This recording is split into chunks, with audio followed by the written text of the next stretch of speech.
ভাবলেই অবাক লাগে না যে একটা সময় ছিল যখন সেই ফ্রেন্ডটা স্কুলে না আসলে কিছুতেই মন লাগতো না, কিছুতেই সময় কাটতো না, আর এখন তাকে ছাড়াই জীবন কাটছে।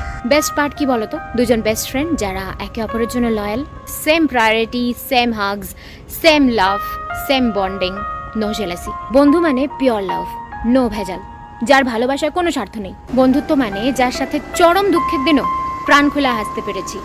বন্ধুত্ব মানে যার সাথে খারাপ সময় অতটাও খারাপ কাটেনি। বন্ধুত্ব হোক এমন যে নতুন কাউকে পেয়ে পুরনো বন্ধুকে ভুলে যাবে না। বন্ধুত্ব হোক এমন যে বলবে ভাই তুই টেনশন করিস না, আমি কিছু একটা জোগাড় করছি। বন্ধুত্ব হোক এমন যে বলবে তুই টিউশন না গেলে আমিও যাবো না, তুই কলেজ ট্রিপে যাবি না তাহলে আমিও যাবো না, আমি একা গিয়ে কি করবো। বন্ধুত্ব এমন ভাবে করো যে লোকে তোমায় একা দেখলে জিজ্ঞেস করবে যে আরেকজন কই, তোর পার্টনার কোথায়। আমার বেস্টি মানে শুধুমাত্র আমার বেস্টি, অন্য কারণ না।